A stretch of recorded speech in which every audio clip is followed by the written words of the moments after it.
بسم اللہ الرحمن الرحیم۔ قیامت کے بعد کیا ہوگا؟ حضرت عائشہ سے روایت ہے کہ انہیں ایک دفعہ دوزخ کی آگ کا خیال آیا اور وہ رو پڑیں۔ رسول صلی اللہ علیہ وآلہ وسلم نے فرمایا، تمہیں کس چیز نے رلا دیا؟ فرماتی ہیں کہ میں نے عرض کیا ہے، مجھے دوزخ کی یاد آئی اور اسی نے مجھے رلا دیا۔ پھر حضرت عائشہ رضی اللہ تعالیٰ عنہ کے رسول صلی اللہ علیہ وسلم سے پوچھتی ہیں کہ کیا قیامت کے دن آپ اپنے اہل و عیال کو یاد رکھ سکیں گے؟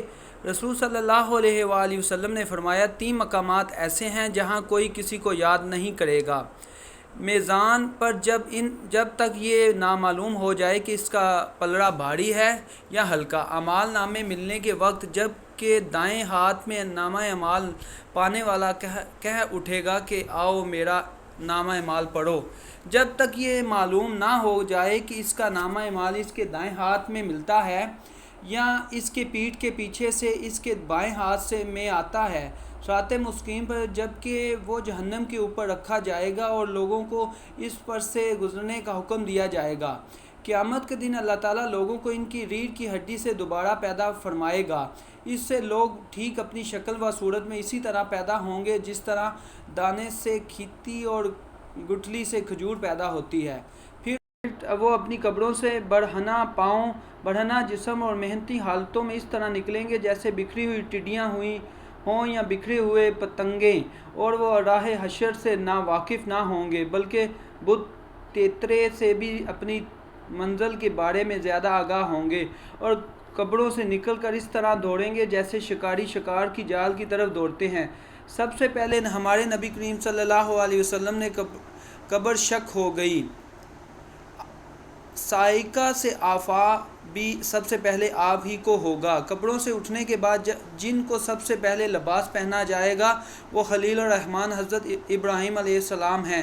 اس دن سب لوگوں پر انتہائی گھبراہٹ اور خوف دہشت کی کیفیت طاری ہوگی، حتیٰ کہ نبی بھی نفسی نفسی پکار رہا ہوگا۔ جو شخص بھی القمر، المعراج اور القارہ جیسی صورتوں میں آیت باعث کو پڑھے گا تو اس کے سامنے مذکورہ بالوں میں سے بہت سی واضح ہو جائیں گی۔ پھر آپ صلی اللہ علیہ وسلم آیت تلاوت فرمائی، جس طرح ہم نے پہلے پیدا کیا تھا اسی طرح دوبارہ پیدا کریں گے، یہ وعدہ ہے جس کا پورا کرنا ہم پر لازم ہے، ہم ایسا ضرور کرنے والے ہیں۔ فرمایا، قیامت کے دن سب سے پہلے حضرت ابراہیم علیہ السلام کو لباس پہنایا جائے گا اور میرے ساتھیوں میں کچھ لوگوں کو بائیں جانب لے جایا جائے گا، تو میں کہوں گا یہ تو میرے ساتھی ہیں، تو مجھ سے کہاں جائے گا کہ آپ کے بعد مرتب ہو گئے تھے، تو میں نے بھی نیک بندے حضرت عیسیٰ علیہ السلام کی طرح کہوں گا، اور جب تک میں ان میں رہا ان کے حالات کی خبر رکھتا۔ نبی کریم صلی اللہ علیہ وسلم نے حدیث ہے کہ لوگ قیامت کے دن بے ہوش ہوں گے اور سب سے پہلے میری زمین شک ہوگی۔ لوگ قیامت کے دن بے ہوش ہو گئے اور میں بے ہوش ہو جاؤں گا۔ جب قیامت کی ساری نشانیاں پوری ہو جائیں گی تو قیامت شروع ہو جائے گی۔ اس کی ابتدا سور پھونکنے جانے سے ہوگی۔ حضرت اسرافیل علیہ السلام اللہ تعالیٰ کے حکم سے سور پھونکیں گے۔ یہ سور پھونکنا 2 مرتبہ ہوگا۔ پہلی مرتبہ نفخہ صاعق کہا جاتا ہے اور دوسری مرتبہ کو نفخہ بعث کہا جاتا ہے۔ سور سنگ کی شکل کی طرح چیز ہے۔ سور کے پھونکنے کی آواز یکبارگی اچانک ہوگی اور وہ مسلسل بڑھتی رہے گی، جس کی ہیبت اس قدر ہوگی کہ زمین اور آسمان پھٹ کر ٹکڑے ٹکڑے ہو جائیں گے۔ تمام مخلوقات مر جائیں گے اور جو مر چکے ہیں ان کی روحیں بے ہوش ہو جائیں گی، مگر اللہ تعالیٰ کو جن کا بچانا منظور ہے وہ اپنے حال پر رہیں گے۔ ایک مدت اسی کیفیت میں گزرے گی، پھر جب اللہ تعالیٰ کو منظور ہوگا تمام مخلوقات پھر پیدا ہو جائے گی، تو وہ دوسری بار پھر سور پھونکا جائے گا، اس سے پھر ساری مخلوقات پیدا ہو جائیں گی، مردے زندہ ہو جائیں گے اور حشر کے میدان میں سب اکٹھے ہوں گے۔ حضرت ابو ہریرہ رضی اللہ تعالیٰ عنہ فرماتے ہیں کہ رسول اللہ صلی اللہ علیہ وآلہ وسلم نے فرمایا، دونوں نفخ و سور پھونکنے کے درمیان کا وقفہ 40 ہوگا۔ لوگوں نے یہ سن کر حضرت ابو ہریرہ رضی اللہ تعالیٰ عنہ سے دریافت کیا، 40 کے عدد سے 40 دن مراد ہے؟ حضرت ابو ہریرہ رضی اللہ تعالیٰ عنہ نے جواب دیا کہ مجھے نہیں معلوم۔ پھر لوگوں نے پوچھا کہ کیا 40 مہینے مراد ہے؟ حضرت ابو ہریرہ رضی اللہ تعالیٰ عنہ جواب دیا کہ مجھے نہیں معلوم۔ ان لوگوں نے پھر پوچھا کہ 40 سال مراد ہے؟ حضرت ابو ہریرہ رضی اللہ تعالیٰ عنہ نے پھر یہی جواب دیا کہ مجھے نہیں معلوم۔ اس کے بعد حضرت ابو ہریرہ رضی اللہ تعالیٰ عنہ کہ حضرت محمد صلی اللہ علیہ وسلم نے فرمایا، پھر اللہ تعالیٰ آسمان سے پانی برسائے گا اور اس پانی سے لوگ یعنی انسان اور تمام جاندار اس طرح اگیں گے جیسے سبزہ اگتا ہے۔ نیز آپ صلی اللہ علیہ وآلہ وسلم نے فرمایا، انسان کے جسم میں بدن کی کوئی ایسی چیز نہیں ہو جو پرانی اور بسیدہ نہ ہو جاتی ہو، یعنی گل سڑ نہ جاتی ہو، گل سڑ کر ختم ہو جاتی ہو، علاوہ ایک ہڈی کے جس کی عجب الذہب کہتے ہیں، اور قیامت کے دن ہر جاندار کو کی اسی ہڈی سے اس کے تمام جسم کو بنایا جائے گا۔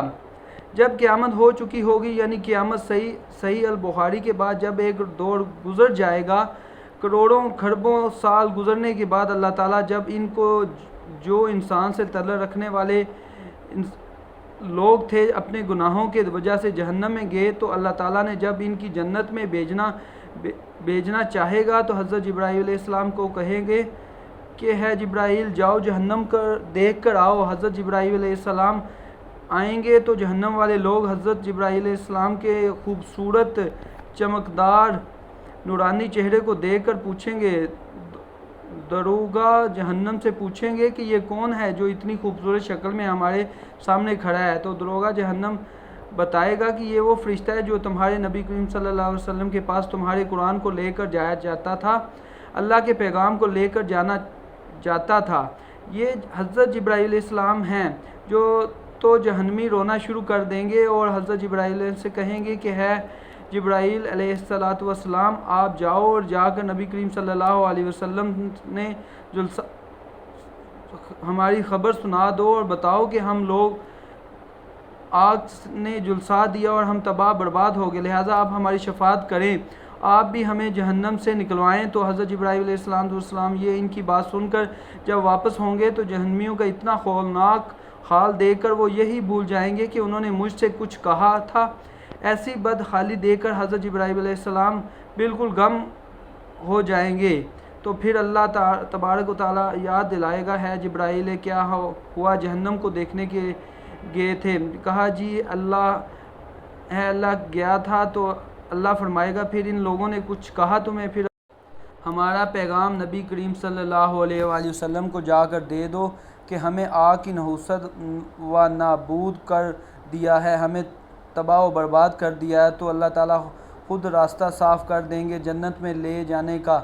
اب اللہ تعالیٰ کہے گا کہ ہے جبرائیل تو پھر کھڑے کیوں ہو، جاؤ جا کر جنت الفردوس میں ہمارے محبوب صلی اللہ علیہ وسلم کو ان کی خبر دو اور بتاؤ کہ جا کے کہ آپ کی امت کے کچھ لوگ ابھی بھی جہنم کے اندر جل رہے ہیں، اور قیامت کے دن جو ان کو جہنم میں بھیجا تو ان کی یہ خواہش ہوگی کہ ہے پروردگار عالم تو نے ہمیں جہنمی تو بنا دیا، لیکن ہماری تمنا یہ ہے کہ نبی صلی اللہ علیہ وسلم سامنے سے گزار دے کہ ہمیں جہنم میں جاتا دیکھ کر تو ہمیں ہمارے نبی جانے نہیں دیں گے۔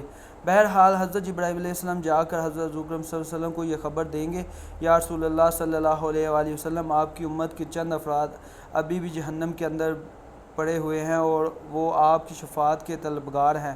تو حضور صلی اللہ علیہ وسلم فرمائیں گے کہ ہے جبرائیل میری امت کے لوگ، حضرت جبرائیل نے کہیں گے جی یا رسول اللہ صلی اللہ علیہ وسلم آپ کی امتی، پھر آپ صلی اللہ علیہ وسلم آئیں گے اور اللہ تعالیٰ کو سجدہ کریں گے، اپنی امتیوں کی شفاعت کریں گے اور کہیں گے ہے پروردگار عالم جہنم میں جو میرے امتی پڑے ہیں ان کو جہنم سے نکال لے، تو اللہ تعالیٰ پھر ان کو جہنم سے نکال دے گا۔